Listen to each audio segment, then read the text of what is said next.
The Parkinson's podcast is brought to you by the Davis-Phinney Foundation and brings you the stories, wisdom, and expertise of people living with Parkinson's, care partners, and Parkinson's professionals. Additionally, we would like to thank our title podcast sponsor, AbbVie, for helping us bring this content to you.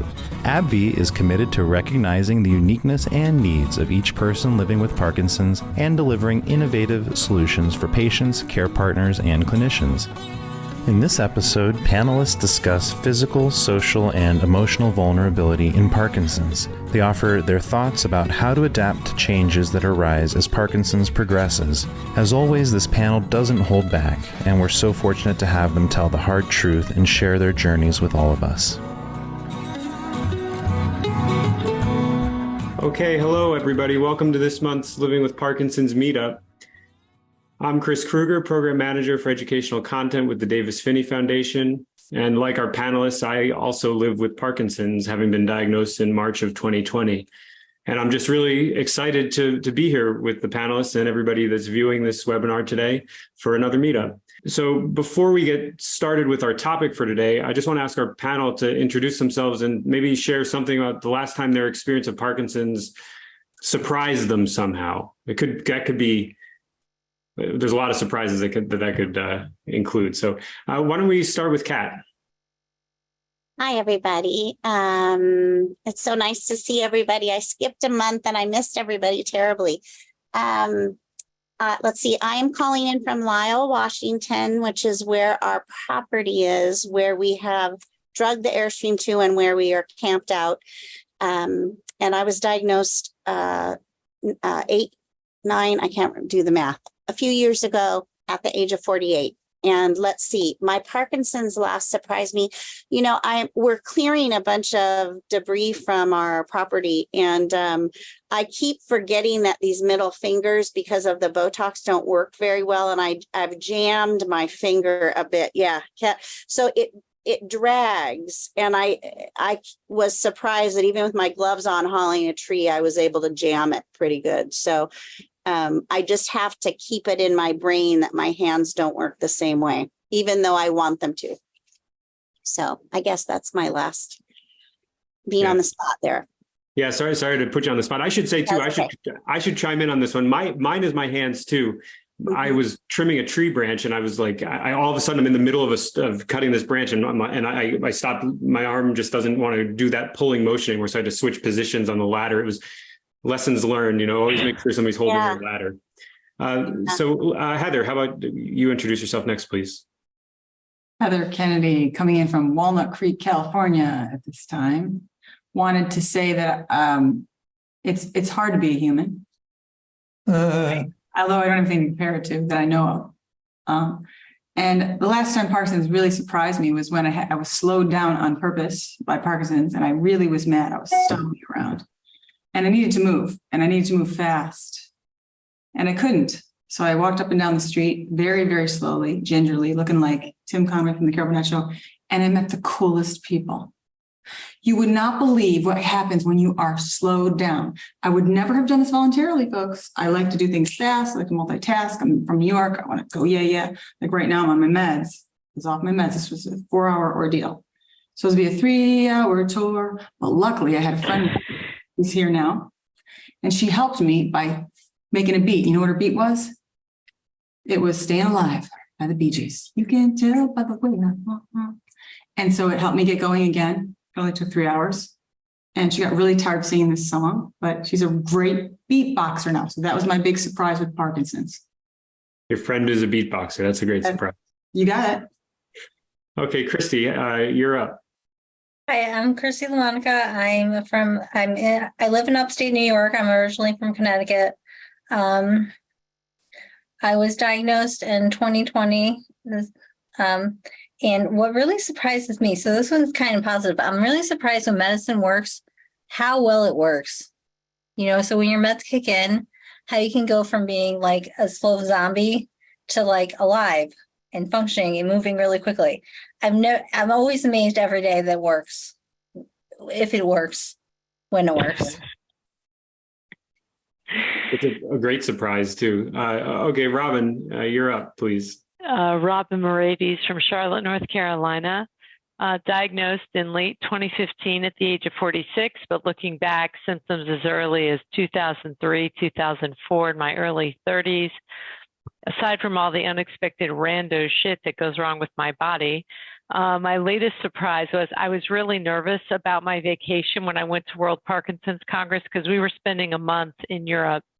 And I even talked to my movement disorder specialist about it. I was like, God, I'm really worried about my endurance and my fatigue. And I did not have a problem. I loved every minute of it. I think because it was so different, all the dopamine I had was just charging through my brain. Like 2 days back, I'm so debilitated. I'm like, I have no motivation. I can't walk. My back is thrown. So that's my random surprise. Yeah, so that's another great surprise. All right, so Kevin, let's get you on the horn here. Hi everyone, this is Kevin dialing in from Boulder. I'm wearing my Barbie and Ken jacket today because I thought it was such a good movie and so many lessons. So I've been living with Parkinson's now for about 14 years. And through that 14 years, like all of you, have had all the sort of the circling in and out of different symptoms. One of the pleasant surprises, and Chris, you know this, I've mentioned this to you in previous broadcasts. I've been really sort of suffering from really disabling, disfiguring dystonia. And in the past, my hand was almost always locked in this position, which made things like rock steady boxing, riding a bike, holding a ski pole really challenging. But my most pleasant surprise is that I've been working on playing the ukulele for the last month as a form of hand therapy, and I'm getting a little bit of movement back. I'm not going to be doing any concerts real soon, but this Over, that was my next question. No, I'm not playing Red Rocks anytime in the near future. But that forced, just fine motor skill is starting to make it so I can make a fist again, which I love. So anyway, I'm working on the song Creep by Radiohead. It's not coming along very well, but hopefully in the future I'll play it for y'all. Oh, that'd be great. Yeah. So Kevin, you've inspired me a little bit. I picked up my guitar again, and you can maybe see it behind me if you can see that. But it was kind of because of you, I started playing it again, and it's really actually been helpful for me too. So thanks for helping me in that way. Brian, go ahead and tell us where you're at, and it looks sunny where you are. Oh, you might be muted. Sorry, got me now? Yep. So I'm in Carson City, Nevada. I've just been moving slowly. I actually got in here about 10 o'clock last night and everything's in boxes. So it was a rushed equipment for this. And I've been diagnosed, I think 14 years now. I think a really cool thing that happened unexpectedly, I did this No Barriers Warriors thing in Colorado 2 weeks ago. And they got us up to, we climbed a 20-foot tower and with a belay, and then we get at the edge of the tower and we leap off for this bar, and I get up there and my tremor is just going mad. It's just like, this is crazy, insane. And the whole tower, you're on a telephone pole at 20 feet, it's wobbling back and forth. I'm just took a deep breath and I just focused and I locked my muscles as best I could, and I got a standstill. It worked, and then I just bent, took the leap, didn't make it, but made the leap, and it was awesome. It really surprised me, and everybody was so encouraging. So it was really a cool thing. That's amazing. Well, talking about vulnerability, which is our topic today, that was a pretty vulnerable position to be in, I guess. Brian, you're amazing. That's like, I don't have a tremor, but I feel like I'm going to get one just hearing that. No thanks. Well, and the whole purpose of this No Barriers Warriors, it's taking people with disabilities, and this time it's veterans, and putting us in a challenging situation. So it worked. Yeah, well, that's a great. I'd love to see a video of that if there was one. That sounds awesome. You're a hero. So Today, today our topic is vulnerability, and I guess I just want to say a couple words at the start about that. I think vulnerability can be a lot of things, and it can mean a lot of different things for different people. But I think generally it's about being susceptible to risks or potentially some kind of injury. And living with Parkinson's, we are susceptible to that in a variety of ways: physically, new symptoms, changing symptoms; emotionally, fear, anxiety; and socially, we can feel isolated or be isolated. And there's all these different ways that we can be vulnerable. I thought that made this a good topic to sort of talk about. I also wanted to draw attention to the way that it can kind of be a superpower too, and that learning to sort of lean into it can be really helpful too sometimes. And maybe we'll hear all those perspectives from the panel today, and maybe we'll just focus on one or the other, but we'll see where we go. To start us out, I wanted to see if we could maybe talk a little bit about the last time we felt particularly vulnerable or were particularly vulnerable because of Parkinson's. And maybe I'll ask Robin if you might start us out, just when sometime recently or not recently you felt particularly vulnerable because of Parkinson's. Sure. I have so many examples, some big ones, some little ones. So I'll start with the little one. But before we do that, I want to give a shout out to Chris from Rocky Gap, Virginia. I see Rocky Gap, Virginia every month on the chat. And I'm like, Rocky Gap, I pass your exit on the turnpike twice a month. I drive between here and Ohio. And whenever I pass the Rocky Gap exit, I think someone lives here who has Parkinson's.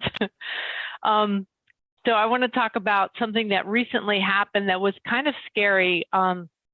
We did a bike trip from the Norman coast to Paris along the Seine River. And we had an outfitter that was not very concerned with participant safety, which I've never experienced before. I've never had a tour operator that really didn't care about people's safety and didn't give important ride updates and information. And so part of this route took us across the Le Havre Bridge, which is a really tall bridge, and my partner's terrified of heights, so he wasn't going to do the bridge. He was taking the bus to the destination in this last sort of 12-mile stretch. But I'm not afraid of heights. I am, however, afraid of riding on I-95. And this bike lane was as wide as my handlebars, and semi-trucks were passing within 6 inches of me. And I was being buffeted by the wind, and it was just, I was using every mindfulness skill, every mountain bike handling technique I could, like momentum is your friend.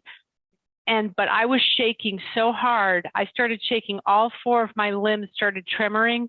And I was afraid that I was going to lose control of my bike, particularly on the downhill, because and these trucks, the speed limit was 90 kilometers per hour. And these I'm tremoring just talking about this. It's ruined me for bridges forever.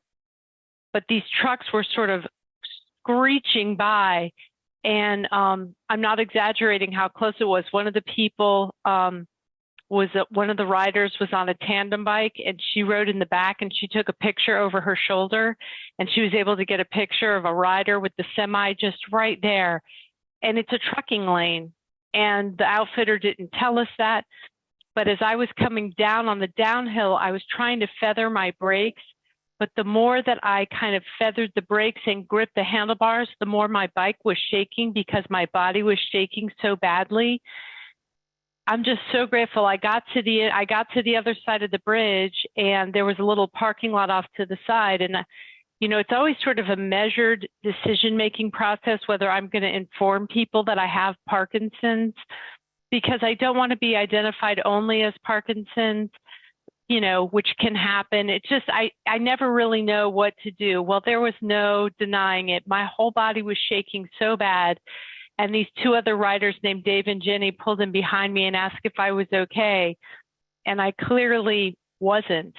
And I was like, I don't know what I'm going to do. I don't know how I'm going to go on. And I went on, we finished the ride, but there were one and done with that outfitter. We will never book that outfit again. There was other examples too, where he just He didn't care about safety. He didn't care about food planning. He didn't care about ride info on the route. But that was one time that was really scary for me physically. I think it would have been scary to anyone, but it was hard to control my bike. Yeah, that sounds like a really challenging moment where, you don't want to necessarily, you're in this tough spot. Do you want to say something about having Parkinson's? Do you not? And then, maybe it's that's really challenging. I'm sorry you had to go through that. That sounds really tough. That is horrifying. I lost a very, very close friend. Riding a bike. Yeah. So thank you for sharing that. That is terrifying. I mean, he was sort of downplaying the whole thing. Oh, tons of people right over the bridge. We've never had anything catastrophic happen. I mean, I got back and I told my partner, I said, I can't believe nobody's ever been killed. I mean, I really can't. The only reason nobody has been killed is because it's France and it's a cycling centric culture there.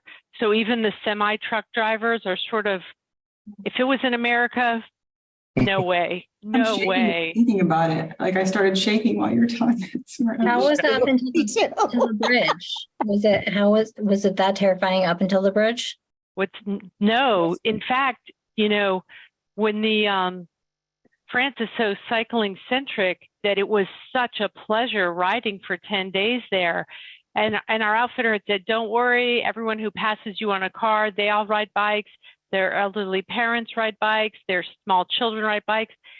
That was true. I mean, they were so welcoming and so accommodating. So I was not at all afraid about going over the bridge. I'm not afraid of heights.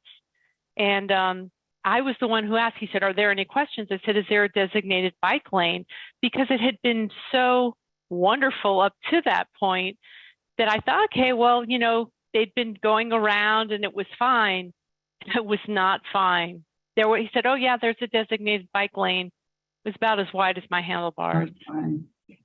Robin, I think this topic behooves us going deeper because there is a fine line between pushing the limits beyond what you're comfortable doing to get over your vulnerability and going to a place which could endanger yourself. Interesting. I think that's interesting. We've all been there, right? We all sort of, as mavericks of our world, want to push the limits to the next level. And in my defense, had he said, it's like riding your bike on I-95, I would not have gone. I would have gotten on the bus. But he didn't. So I didn't know. I just thought, okay, I'm not afraid of heights. I'll ride this bridge. Yeah. So I'm saying that in my defense, but to your point, Kevin, you're totally right because I do that. Yeah, I think part of living well with Parkinson's, for me personally, is pushing the limits. Setting something which I know will be a push goal, right? And to me, that's the joy that I get. But when I hear a story like that, or the story of the kid in Boulder here that recently got run down on Diagonal Highway, it says to me that maybe we can't live in fear, but at the same time, we have to exercise caution when necessary. Yeah. I'd love to piggyback that a little bit. So I'm a risk taker in many ways, but I'm not really a physical risk taker. And I've learned that. I pre-Parkinson's, with Parkinson's, I'm just not. And so while I agree in pushing ourselves some and having goals, I also think that we aren't invincible. None of us here are invincible. And so for me, getting on a bicycle while I love the idea of cycling stationary or inside, I really am fearful about traffic and those kinds of things. So even pre-Parkinson's is not something that I would do. And so the idea of it makes me feel hugely vulnerable. But I do think it's an interesting distinction because we're all really encouraged to get out and get moving and do the exercise we're comfortable with. And just by doing that, though, it can put us in a vulnerable situation. Just getting out and taking a walk some days can put us in a vulnerable situation. Heather, your story about, not kind of getting stuck and being frozen, and how beautiful that you were able to take that time, which I'm sure felt super vulnerable, to say, this is really not very comfortable, but gosh, there is some silver lining to that. And And everybody's staring. Everybody's like staring, that social vulnerability of nothing like feeling different in the moment. Nothing like, Anyway, I just really wanted to acknowledge that. And Robin, I am so glad you're safe. I would. And I think you're crazy, but I'm so glad you're safe. That's a harrowing tale, Robin. And as I was listening to it, I was just thinking, just when I get nervous, my tremor goes worse, and that would make it even more challenging. And that you got through that, I think speaks a lot to how committed you are to the goal. Well, and Brian, I was going to speak on something else, and Chris had emailed me because I have to leave the call early. So Chris had emailed me to say, can I lead with you and ask you this question? So I had thought about it, and I had a different example. But when you talked about getting up on that pole and shaking so bad, I was like, oh my God, how could I not talk about this? Well, you were awesome to get through that. That just sounds, I was like, listening to it. It's a harrowing experience. Yeah.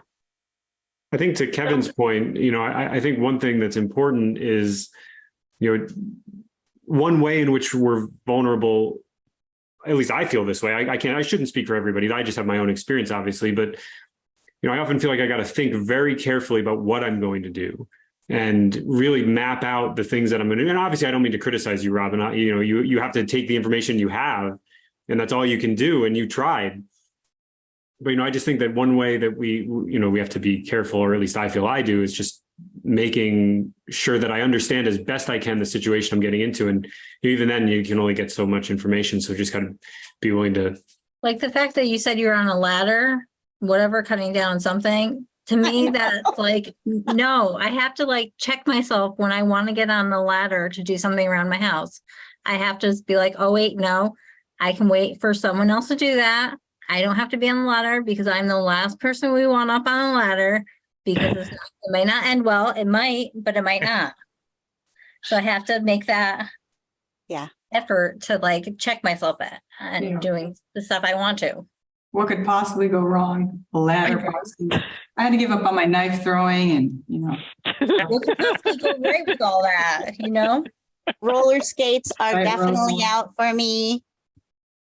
It sounds like we need to have a week-long gathering of everything ridiculous that we can do as Parkies. Get all out of the way, away from our families, for it's safe. Okay, so I wasn't diagnosed yet, you guys. This is okay. We're gonna be a little off topic, but I was I was totally going midlife crisis, and I in college rode a scooter. Okay. And I loved my scooter, and I was thinking, what's fun? I could go to my deliveries, zoom out of the house with my scooter on, midwife on a scooter to the hospital, right? But super practical. So I test drove this Vespa. It was a friend of mine's Vespa. And it's one of the early examples of where my balance was really different. So I test drove the Vespa and didn't speed up enough and tipped it over and crashed, broke my collarbone. So that was, my husband's like, I don't think you should buy the Vespa. I was like, yeah, probably not a good idea. But that was a good example of feeling like that was a vulnerability, right? And then it wiped me out for 3 months. I couldn't work for 3 months because I couldn't catch babies with one hand. They're slippery when they first come out. Before I was diagnosed, I tried to go roller skating, and I used to do speed skating when I was a kid. So I was really good at roller skating. Yeah, and it brings joy, right? We wanted joy. But I tried, and I was like, I need to hold on to a wall because I don't have balance. Of course, that was before I was diagnosed too. I was holding on to my friend's 5-year-old at the time because I figured, he'll bounce back if he falls. Slippery people still. But those, I actually, Christy, did similar things to you. So I that balance thing. So I'm happy to get on a bike as long as it's stationary. I don't have to balance it. Ladders are out, roller skates are out, and high heels. Oh, yeah, those are, Forget about mine it. are all in Poshmark. Yeah, Even kid heels, no heels. no heels. Not even like kitten ones that are 2 inches or an inch and a half, too much. I'll fall over. Kids. I'll tip. Well, related to what I was saying on the back end about telling people I have Parkinson's, going more into social vulnerability. Someone in the chat, it looks like maybe Gabe, or I don't have the full name, is going to a 40th high school reunion and is struggling to let people know that they've been diagnosed with PD. So have any of you guys struggled with, should I tell, shouldn't I tell? Because sometimes nobody can tell based on my symptoms, presentation externally. And that was a goal for me on this trip, is I really didn't want to tell because I just wanted to go and enjoy my bike. And I told not everybody, but a couple people. Well, if you can get away with it, why tell? I mean, I knew I couldn't get away with it for very long, so I told pretty much everybody. You know, so they wouldn't be like, is she drunk? Did she have a stroke in the last 5 minutes? What happened to her? She just went in the bathroom, now she can't walk. I don't My understand. fluctuations are so wild like that. So I totally understand. You were just walking. What happened to you? Did you fall? Bump your head?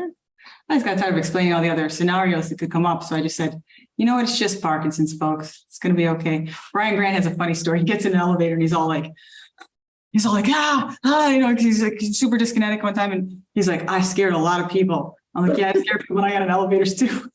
You know, he's 6 foot, 12 almost, he's just like, He's like, it's okay. It's just Parkinson's. Because everyone's sort of like, oh.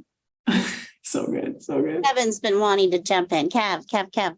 Yeah, Robin, my personal view on that is that if you do tell people at your reunion, you actually may find that it will open up channels of a stronger relationship that you might not have had you had the veneer in front of you.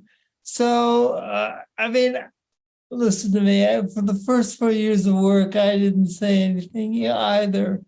But I have found more benefits to being open. People will come up to me with encouragement, will open up channels for speaking engagements or other things because of that openness in there. And you got to figure that people will figure it out anyway. We all have quirkinesses about us, even when we were normal, pre-diagnosed. But these quirkiness attributes come out so much more now, right? Mm-hmm. So Well, that's my 2 cents worth. I find if you handle things if you handle things with humor. So, I debated whether to tell, when I was a high school teacher, debated whether to share it with the staff or not. And when I did, I just made jokes about it. I just said, you guys know I've always been a mover and a shaker. Now it just shows more. And you just find ways to kind of be disarming, and then people are a lot more receptive. To me, that end has worked. I had another part to that, but I forgot it. So It's Parkinson's, Brian.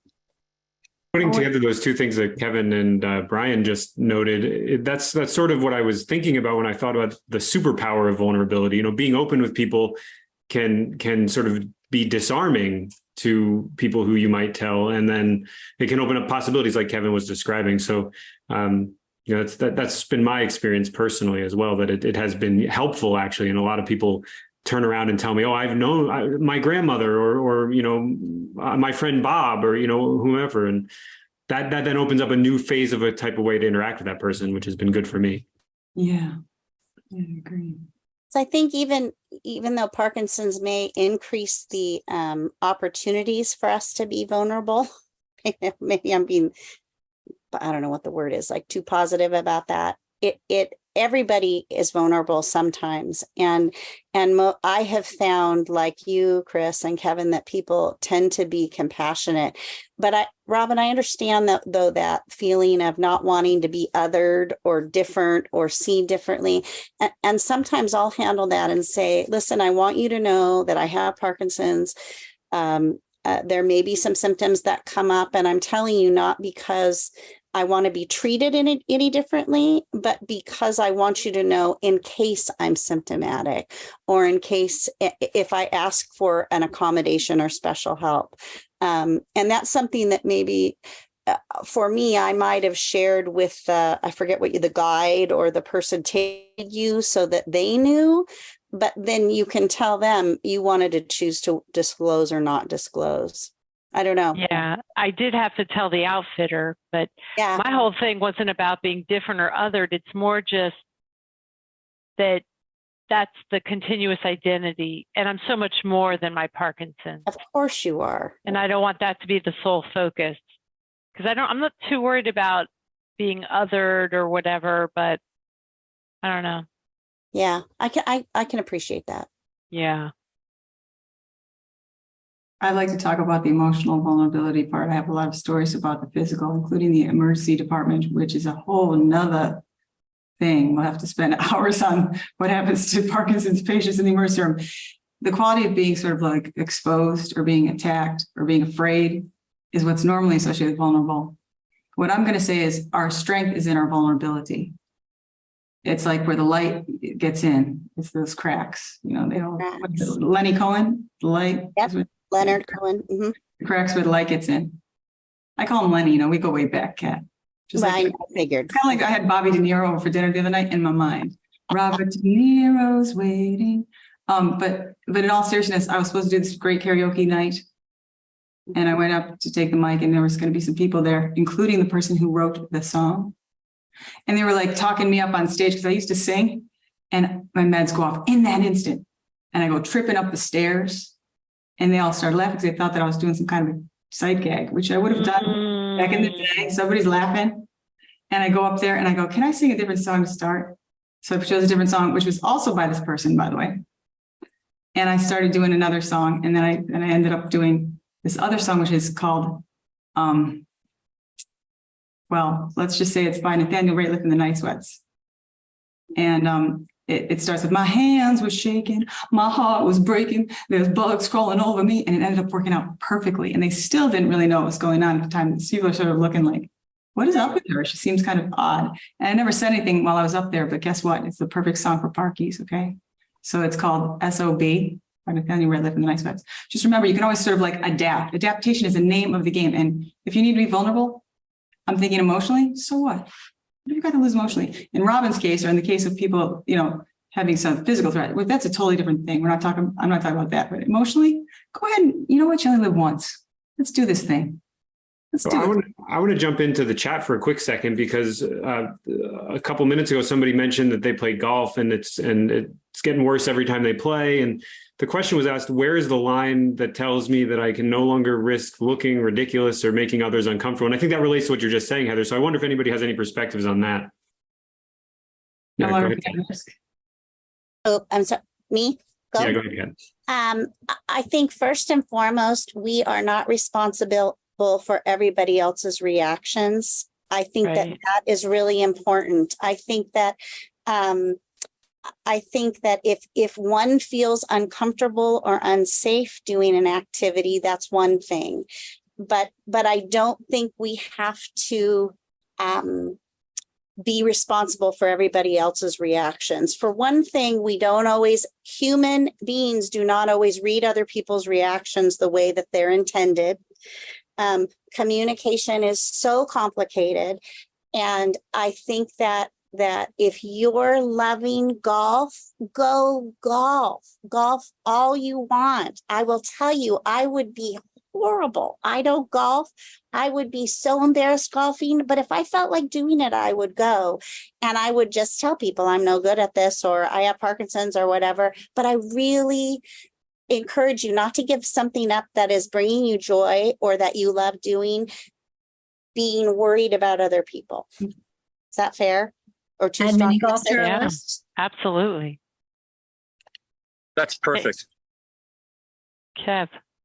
Yeah, along the same lines of that question and what Steve Quam asked in the chat is, what happens when you just feel like you can't do what you push the envelope anymore. And the thing that I would say is tying to what you said, Kat, is that we cannot hold ourselves to the standards of what we used to be able to do. The key is a standard reset. And there's joy if you reset it and then do something. So I'll give you an example. I used to love to ski moguls. If I skied a mogul now, I would die for sure in there. But I could ski groomers as better than I used to be able to before. And it doesn't come like that overnight. You have to identify and accept that you can't do certain things. And then what you have to do, in my case, is spend a lot of time dedicated to trying to turn that weakness of, in this case, my balance. I spend at least 30% of every gym day standing on one leg, doing all kinds of dual tasking. And in that way, when I do get back on the mountain, there's joy in being out there again. And I'm assuming that I've got that window for about a couple of years left, hopefully more, but then you'll have to reset again, right? And so it's really sort of this shedding the denial is so important. And I want to add on to that, because I'm going to have to jump here soon to what Kat said too in this whole topic, is there's a slogan that it's none of my business what other people think of me. And that's good. And it's really hard to apply when you're feeling really self-conscious and different. But that may help someone out there, is that it's none of our business what other people think of us. Well, and I was echo what Kevin said, the idea of the used tos, that'll beat you up badly. And if you look back at it, you just think back in life, when I was a kid, I used to be able to put my foot behind my head. I'm not going to do that now. Life evolves, life changes. You got to let go of the used tos and you got to look at what you can do now. And like I used to golf and I had like I could easily shoot under 100 and now, it'd probably be 140. But if I went out to golf now, I wouldn't compare myself to what I used to be. I'd say, wow, I did pretty well. I hit some good 50 yarders or 75 yarders or, which would have killed the old me. But you've got to look at the new you and set your new bar. Reset. I think Kevin said that also. How's that go on dates, Brian? What's that? How does that foot thing behind that go on your dates? The foot thing on the dates? I don't go on dates. Oh man, I don't know. Don't. Yeah, you do. Good answer, Brian. I haven't. Christy, you had your hand up. I want to hear what you have to say. So, to add on to everything, so Robin, not my circus, not my monkeys. So that I think we all need that like tattooed on something. But I think that what can you do with golf? So if you're playing, how many holes are there? 18. Can you play like less than that? Like why not just change it to what you can do and just be okay with that? Who cares what everyone else is doing? Or play best ball or do something else. Yep. Right. There is another layer to that, though, which is just the sort of emotional feeling that, now I've got to give this thing up. I'm already taking these medications I didn't want to take or didn't plan to take. Now I've got this emotional side. So I wonder if anybody has any perspective. It's all great advice to think about what you can do today, but what about the emotional side? How can we navigate that? Yeah, Kat. So I have a thought.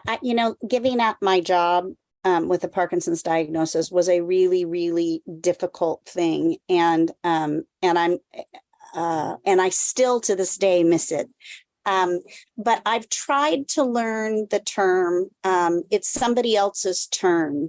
I feel so grateful that I had a turn getting to deliver babies. And I feel so grateful that I got to meet all these wonderful people and do all of these things. And because of my life, which includes Parkinson's, I am no longer doing that job and it's somebody else's turn. It doesn't mean that I don't feel loss, but even like somebody else mentioned, the process of aging is a process of slowly letting go and evolving and needing to reset. I believe that with a chronic disease, we get the opportunity to perhaps learn sooner what that letting go is like.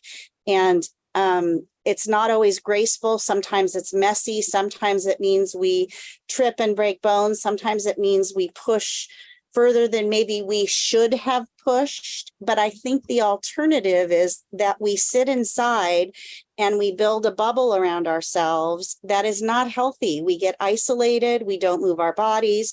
We are fearful. We judge everything by, are our symptoms coming? Are they not coming? And for me, I go to the worst case scenario. You know, the worst case scenario is I could go and maybe I'm embarrassed, or maybe my meds go off, or maybe I can't finish or do it the way I used to, but I'm showing up, and darn it, showing up builds points. Whoever's keeping score. I just have to believe that. And I have to keep believing it and keep taking the jump of faith. And even though I didn't get the mascara on because I can't get the hands together, and even though my hair's dirty, or even because I don't have water on the property, I'm showing up, you know, dang it. I brushed my teeth today. Yeah, That's a win. You may not have water, but you have high-speed internet. I do. And clean teeth. Yeah, I don't know. Looking good, Kat. It's all good. Well, Anyway, sorry.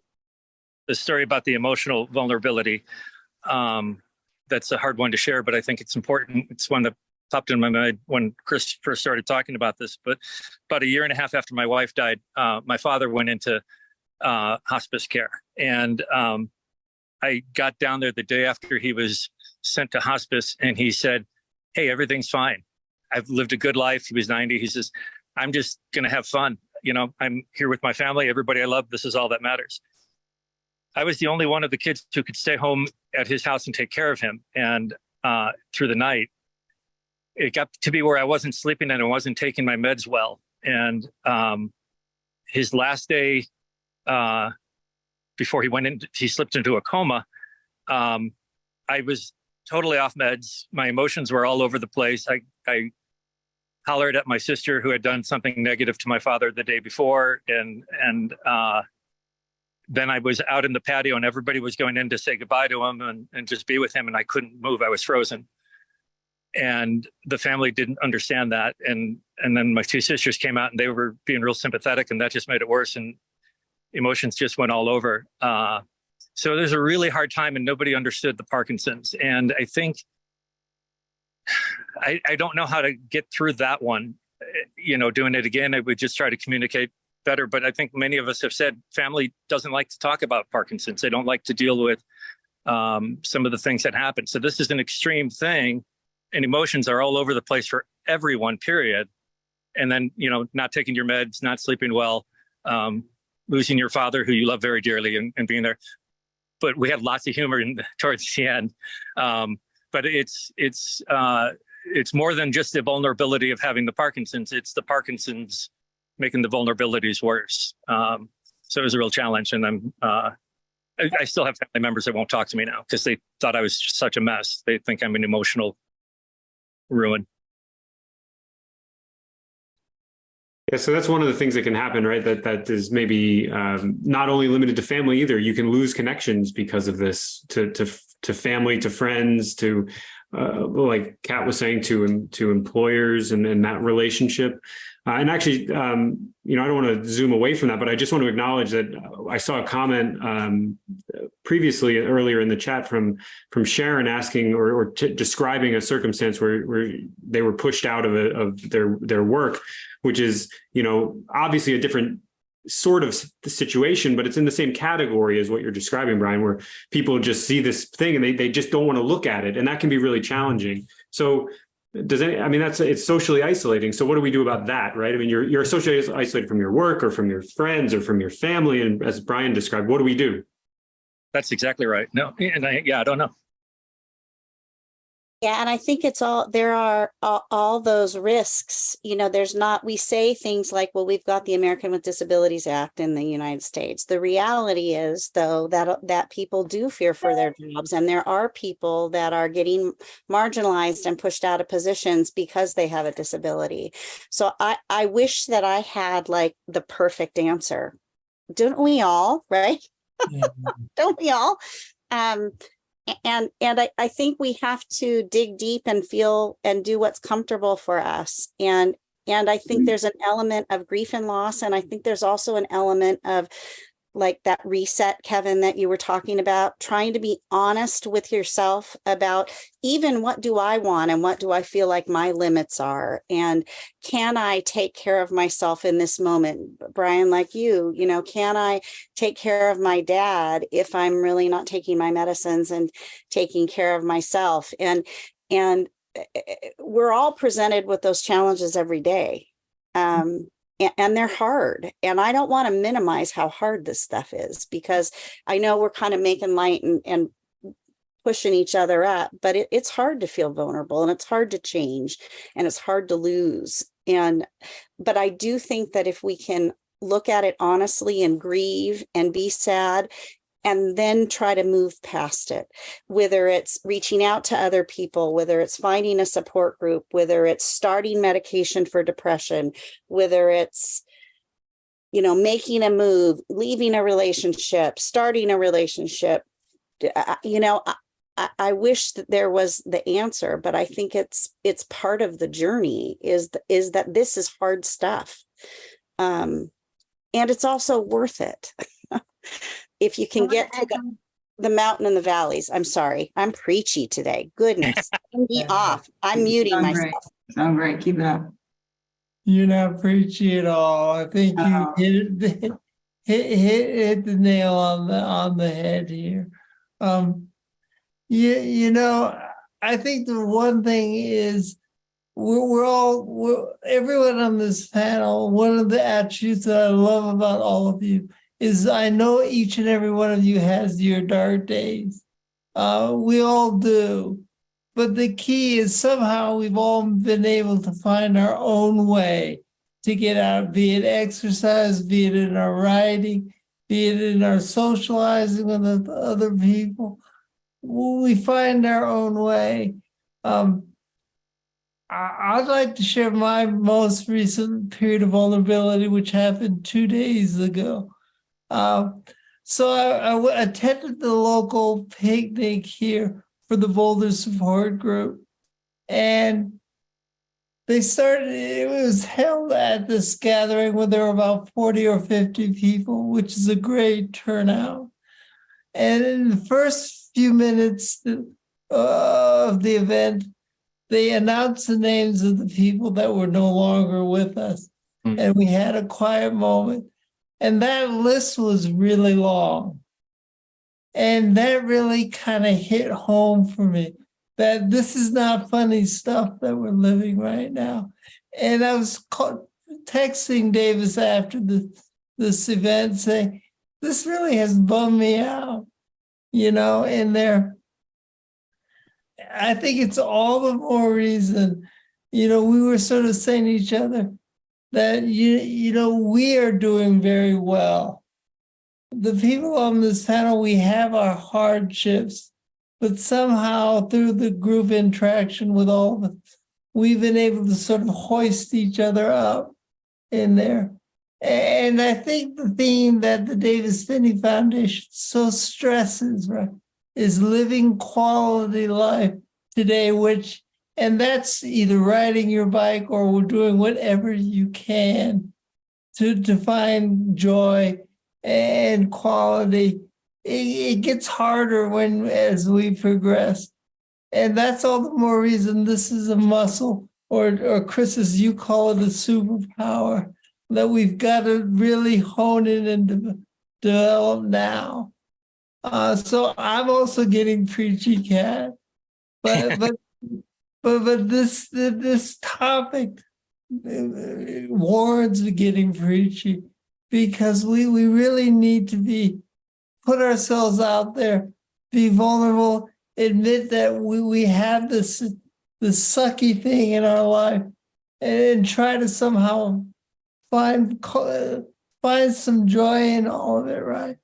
Yeah, it's a crap hand. Christy was gonna. Yesterday was actually one of my really vulnerable days too. So Kevin, it's interesting to hear that yours was 2 days ago. Mine was yesterday. So I went off at like 10:30 in the 10:15 in the morning.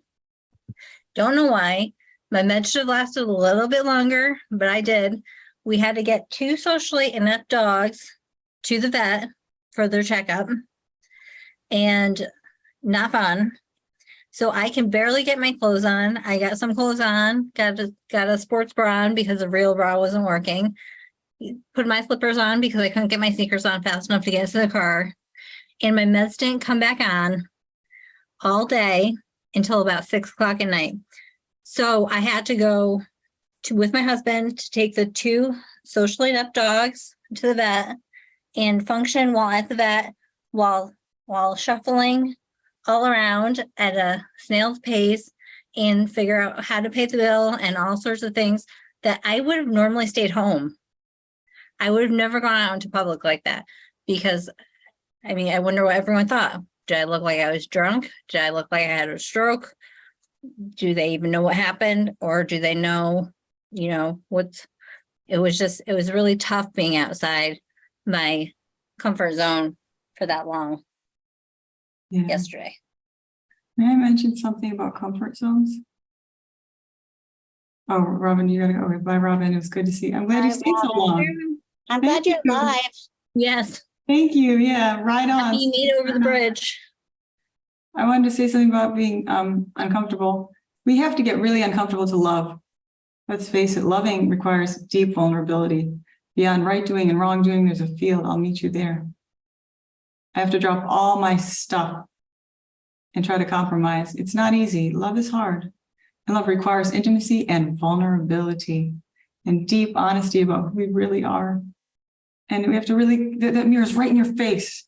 So there's nothing better than vulnerability, in my opinion. I love being disabused of my illusions of self.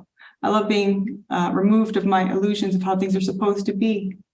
That is the deeper lesson here that I learned from Parkinson's, unfortunately, the hard way. I'm a slow learner. I had to go dragged. So there's that too. There's an element of spirituality to what you're saying too, right? I mean, that overlaps somewhat, right? Just coming to a deeper sense of peace, or however you get there. That seems related to what you're saying to me. Yeah. Well, and I think the main importance that we all agree on, and Kevin, Kat, were actually touching upon this, but it's a community. It's a community of people that you can trust with. To me, that's your family. That's the people that, be it people with Parkinson's, which I find you can easily just break all the barriers down, and that's why I love these conferences. Everybody's just themselves. There's none of that bullshit. And when I was with the disabled vets, it's like I felt a community there and I could talk about things. And that's what you need to find is you hit all these hard points, these times that just crush you, you have to find that group that you can share it with, that group that you can be honest with, that you can open up and feel normal with. Yeah, and I think we can't underscore that there may be people listening that feel like they don't have a community or don't have people, but we can be your people. And there's the Davis Phinney Foundation has a great ambassador program, and there may be an ambassador in your area. There may be groups that you can attend. I mean, I wish again that we had all the answers here today. I wish them most for myself, and I wish them for all of us. But don't, if you're feeling alone, reach out. Log on, show up. Be brave. And it's worth it. Like Heather put in the chat, some of these people saved her life. I feel the same way. I feel like this foundation found me at a very, very low point when I was transitioning out of a career that I adored and felt very lost, and gave me an avenue to pursue a philosophy that I inherently believe, which is that we can live well or be well, no matter what. And it's the story we tell ourselves that is the most important story. So maybe we need to think about changing the stories we're telling ourselves. Anyway, I feel so privileged to be here, and thank you for letting me go on and on today, you guys. Every day is a new day too. So new day. Today's a bad day. If today's a bad day, don't quantify. Don't say it's a bad day. Just say it's a day, and the next day it can only get better. Yes, everything is finite. Kat, you're still giving birth to many things. Now they're just projects and books and helping. You're always in service. Water and septic, You're always in service. So thank you. Kat and Ken Hill have been very active in many things, including the WPC and Davis Phinney, and we're just really appreciating their presence. Thank you. And Kevin, everyone here. Thank you so much. Yeah, so we're coming up on the end of our time, and it's really, I feel like I should jump in and just say that I personally am grateful for being welcomed into this community and being welcomed into this call so gracefully. But also for all the ambassadors and for the viewers of the webinar and for all the contributions that people make to make this community really thrive. And so I'm so glad that everybody was able to join us today. I'm so glad for the panel's honesty and candor. And we're just really glad everybody was able to join us. And I look forward to seeing you at our next meetup, which will be, I believe, Thursday, September 21st. And that'll be here around the corner. And in the meantime, I think Sam has put in the chat that if you have any questions for us, you can find the ambassadors on the website, but you can also email us at blog@dpf.org if you have any questions or if we can help in any way. So please don't hesitate to reach out. And thanks again for your time. And we look forward to seeing you next month. Don't feel alone, anybody. Please reach out to us. And we have 3 minutes. And so to end, Heather, you want to send us off with a little song? You're not going to believe who it was. Oh. You ready for this? Can I say a bad word in the song? I don't know. I don't care. This is I'm getting tired of your shit. You don't ever buy me nothing. Sings that song. Well, she was there, and I was like, oh my God. Every time you come around, you got to bring Jim, James, Kevin, and Brian. There you go. All I know is showing up, like we said. Yeah. I'm not a singer. Baloney. Yeah, right. But if I had been, like Linda Ronstadt, I might have been a little bummed out. In other words, we can do what we can do right now. Everything is finite. Enjoy the moment. Enjoy your sandwich, go for it. Nothing. And look up Slim Shaky. It'll make you smile. Yes. It's a great video. They call me Slim. Shaky. I stand up, you want to feel achy. Call me shaky. Slim. I like Joni's lines when it's like, forget it. I've got grandkids to meet, Sequoia Lowe's, that's Sequoia Lowe. He did that when he was in high school. See, we can do anything, guys. Yeah. We're only here once. Yeah. That's right. Thank you, Chris, for leading us through this. This was a tough one. So we all survived. We made it. And we brainstormed together too. We do. We have a good record of surviving. Yeah. Right? Good point, Christy. Right? Every day, 100%. Yeah. We've Undefeated. That's the only thing that we're 100% at, right? Great shirt, Kevin. And Kevin's killing the Ken jacket. Oh, yeah. My Ken would love that. That's my husband's name. But I am not Barbie. We'll leave on that note. I like the pink. All right. Thanks, everybody. We'll see you next time. Friends, love you. Bye. Thank you for joining us for this episode of the Parkinson's Podcast. For more information about the Davis Phinney Foundation and to learn about educational offerings and community events for people affected by Parkinson's, please visit davisphinneyfoundation.org or dpf.org.